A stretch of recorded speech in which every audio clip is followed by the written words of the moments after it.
Assalamualaikum warahmatullahi wabarakatuh. Alhamdulillahilladzi ja'ala taqwa khairil zadi wa libas wa amarna an natajawwada biha li yaumil ibas.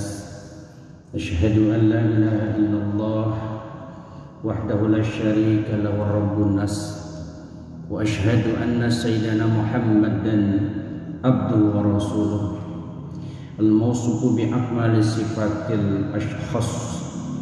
Allahumma salli ala sayyidina wa maulana Muhammadin madamatil hayyatu fil anfas wa ala alihi wa sahbihi wa sallam tasliman katsira. Amma ba'd. Sidang salat zuhur yang dimuliakan Allah Subhanahu wa taala. Alhamdulillah pada siang kali ini Allah memberikan kita kesehatan dan kesabaran dalam melaksanakan salah satu perintahnya, yaitu sholat zuhur berjamaah. Insya Allah ingat mengingatkan di antara kita, mudah-mudahan menambah ketakwaan, kecintaan kita kepada Allah Subhanahu wa taala. Salawat teriring salam semoga terlimpah kepada baginda alam Nabi besar Muhammad sallallahu alaihi wasallam, kepada keluarganya, para sahabat, para tabi'in, para alim ulama, insyaallah kita sebagai umatnya yang senantiasa taat patuh menjalankan ajaran sunnah-sunnahnya, amin ya rabbal alamin. Sedang salat zuhur yang menolong Allah Subhanahu wa taala, Abu Hurairah berkata dalam sebuah nasihatnya, ya. Hurairah itu artinya dia bapaknya kucing, karena sahabat Nabi yang satu ini sangat menyayangi kucing, ya. Dan beliau adalah riwayat hadis yang paling banyak, ya, hafalannya, ya, di antara sahabat-sahabat yang lain. Beliau mengatakan salasun munjiatun wa salasun muhlikatun wa salasun darajatun wa salatun kafaratun. Ada 3 hal yang dapat menyelamatkan dari siksa. Kemudian ada 3 hal yang dapat menjadi sebab memperoleh kedudukan yang mulia di sisi Allah Subhanahu wa taala, dan ada 3 hal yang dapat menghapus dosa. Amal munjiatun, ya. 3 hal yang dapat menyelamatkan manusia adalah, ya. Jadi dia insya Allah akan selamat dari sisanya Allah Subhanahu wa ta'ala. Yang pertama adalah fakhasyatullahi ta'ala bisri wal alaniyah, ya. Takut kepada Allah secara rahasia dan secara terang-terangan. Nah, ini artinya orang itu, hamba itu, ya, baik dia dalam keadaan sendiri maupun dalam keadaan dia ramai-ramai, ya, takutnya itu tidak berubah, ya. Kan ada orang biasanya kalau lagi ramai-ramai bertemu temannya, ya, itu seolah-olah kelihatan dia orang yang takwa, ya, orang yang takut, ya. Tetapi tatkala sendiri, ya, dia melupakan Allah Subhanahu wa taala, bahkan bermaksiat kepada Allah Subhanahu wa ta'ala. Nah, ini orang yang paling tinggi tingkat takwanya adalah saat dia dalam keadaan tersembunyi, rasa takutnya bertambah hebat kepada Allah Subhanahu wa ta'ala. Nah, kemudian yang kedua, wal qasdu fil faqri wal ghina.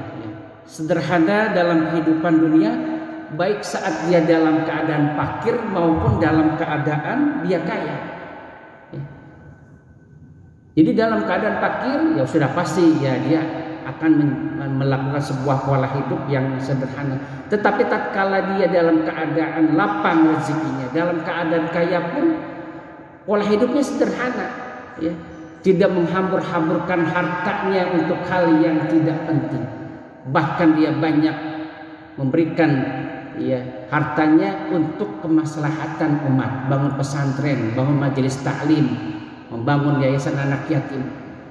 Pola hidupnya sederhana. padahal dia orang yang kaya raya misalnya. Dan ini ya salah satu adalah orang yang akan nanti selamat dari siksa Allah Subhanahu wa taala. Ya. Kemudian yang ketiga apa? Wal adlu firidha wal ghadab. Ya. Adil antara senang dan marah. Ya. Ini terutama untuk para hakim, ya, para penguasa lah. Ya.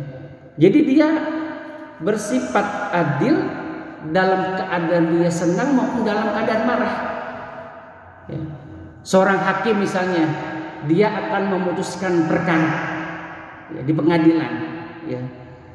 Padahal sebelum berangkat, ya, dia habis bertengkar mungkin dengan istrinya atau tetangganya atau saudaranya, ya, emosi jiwanya masih tinggi. Nah dia harus bisa ya, bersikap adil terhadap keputusan yang nanti akan dia putuskan dalam sebuah perkara. Atau ada orang yang dibencinya, ya, dia benci terhadap orang itu, ya, dia harus bersikap adil. Ya. Dalam Al-Quran Allah Subhanahu wa taala mengatakan, wala yajrimannakum sana'anu qaumin ala a'dilu huwa aqrabu littaqwa.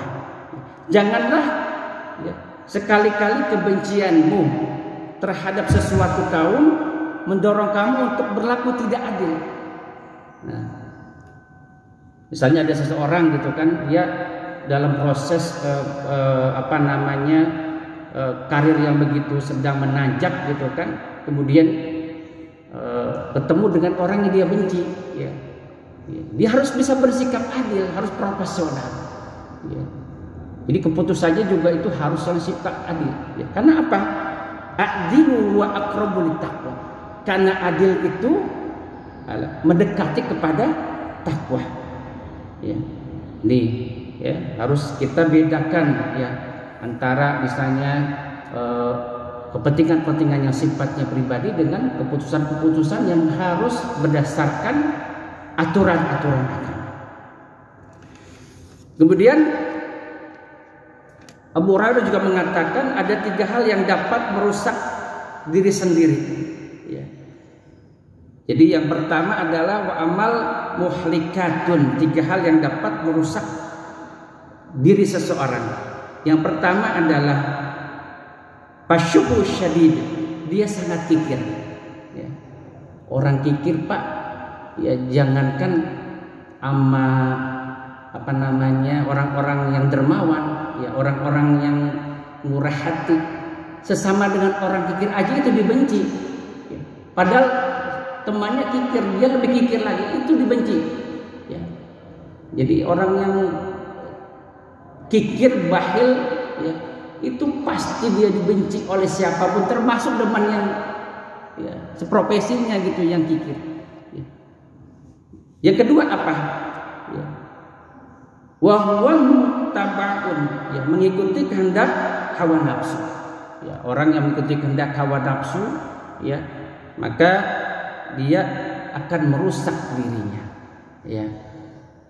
Dia umbar keinginan-keinginan ya untuk mencapai ya, sebuah cita-cita ya yang pada sesungguhnya dia itu ya tidak mampu, tetapi dia memaksakan ya untuk melakukan sebuah kegiatan-kegiatan yang sesungguhnya dia sendiri tidak sadar ya, bahwa sesungguhnya dirinya itu terjebak oleh hawa nafsunya. Kemudian yang ketiga, wa ijabul mar'i binafsi, memandang dirinya dengan pandangan yang sempurna.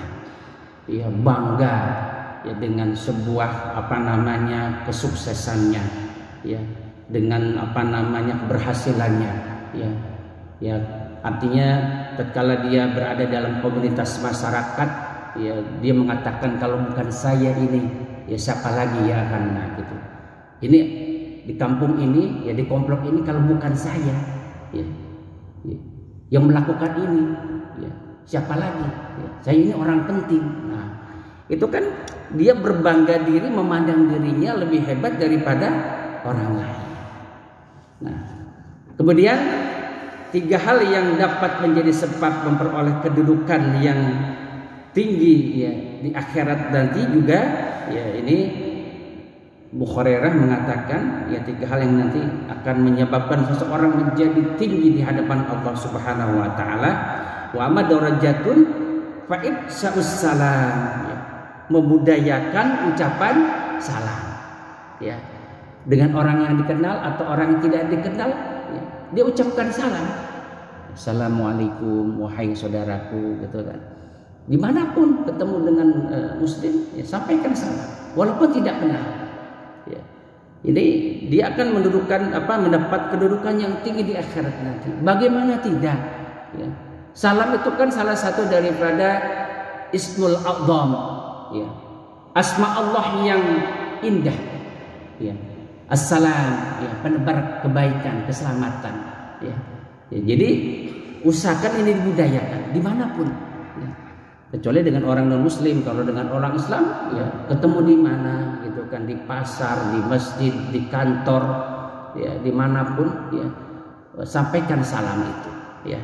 Ini akan mendapat kedudukan ya yang mulia di sisi Allah Subhanahu wa taala ya. Kedua, wa it'amut ta'am ya, memberi makan kepada tamu ya, dan orang yang lapar ya. Jadi akhlak Nabi itu ya kalau makan ya dia mengundang daripada orang lain ya. Usahakan ya kita memberikan makanan yang terbaik yang ada di rumah kita. Kedua, cara kita menyampaikan juga harus dengan tutur bahasa yang baik ya. Apa artinya kita menyuguhkan sebuah makanan ya, yang lezat-lezat tetapi dengan muka yang masam, itu tutur kata yang tidak baik. Ya, misalnya bapak menyuguhkan misalnya makanan yang jarang dimakan oleh orang-orang kelas bawah, bapak sediakan ya anggur termahal ya, kemudian mengatakan ayo makan, kamu kan belum pernah makan anggur ini kan, ini dari impor gitu. Itu tidak boleh ya. Memberikan makanan harus dengan menyampaikan kata-kata yang baik, walaupun yang kita suguhkan adalah misalnya singkong atau ubi ya, inilah yang saya punya ya, mudah-mudahan membawa keberkahan untuk kita bersama. Ayo kita makan sama-sama. Ini ya, memberikan makan kepada tamu juga ya, itu sebuah akhlak yang insya Allah nanti akan mendapatkan ya ganjaran-ganjaran yang mulia di sisi Allah Subhanahu wa taala. Ya, juga memberikan kepada orang yang lapar.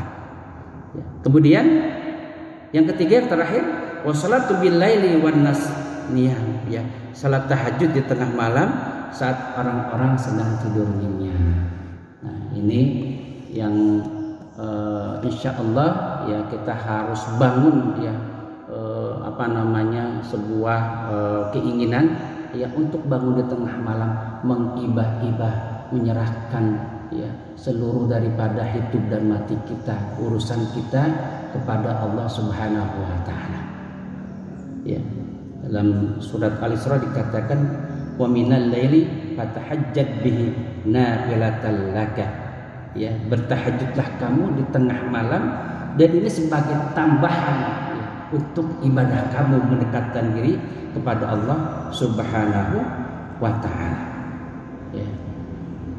Minimal 2 rakaat. Ya. Jadi tahajud itu emang syaratnya kita harus tidur walaupun hanya sebatas misalnya kita ngantuk sebentar. Ya. Sebentar ngantuk misalnya ya itu sudah masuk dalam. Kalau belum tidur tidak dikatakan sholat malam ya, harus tidak dikatakan tahajud ya, jadi harus kita tidur walaupun hanya beberapa detik saja, beberapa menit saja ya gitu ya. Beda dengan tarawih, itu emang qiyamul lail tapi bukan maksudnya malam bahkan tahajud gitu. Tahajud itu ya harus kita tidur dulu ya tengah malam misalnya gitu kan ya, minimal 2 rakaat lakukan itu ya, itu akan mengangkat kepada mahkom yang diangkat oleh Allah Subhanahu wa taala. Ayat asyaka rabbuka maqamam mahmuda, semoga Allah mengangkat ya kamu dalam makom yang terpuji ya. 2 rakaat syukur-syukur bisa 8 rakaat itu pikir 3 gitu kan. Makanya usahakan kalau berat banget Pak berat banget kita untuk tahajud sebelum tidur berwudu kemudian sholat witir ya. Jadi paling tidak kalau kita misalnya kesiangan itu kita sudah melakukan witir di awal.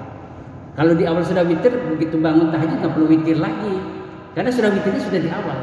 Kecuali belum gitu kan, begitu masuk misalnya jam 3:30 atau jam 4 ya, sekarang subuh kan hampir jam 4.26 ya. Jadi begitu kita tahajud misalnya 2 rakaat, 4 rakaat, 8 rakaat ya, tutup dengan witir ya, minimal 1 rakaat ya, syukur-syukur kalau waktunya sempat itu 3 rakaat. Nah ini akan mengangkat ya kedudukan seseorang di sisi Allah Subhanahu wa Ta'ala gitu kan. Bahkan kan ada cerita nih sebuah hikayat ya, ada yang namanya cucunya baginda Rasulullah ya, putra daripada Sayyidina Husain ya, Ali Zainal Abidin bin Husain ya. Berapa rakaat tahajudnya Pak? 500 rakaat ya. Makanya dia dikatakan dengan as-sajad, si tukang sujud. Tahajudnya 500 rakaat Pak. Dan kita nggak boleh protes, itu karomah yang Allah berikan kepada hamba-hamba yang dipilih. Harun ar-Rasyid berapa tahajudnya dalam zikirnya malam? 100 rakaat. Ya. Ya kita sih ya paling tidak ya 8 rakaat plus witir 3 kali udah hebat banget asal dawam ya. Ya asal dawam ya. Makanya ada sebuah keterangan tatkala kita akan berangkat tidur ya berwudu kemudian membaca doa gitu kan, baca daripada surat Al-Baqarah lillahi ma fis samawati wal ard dan seterusnya ya. Itu insyaallah ya Allah sudah mencatat ya.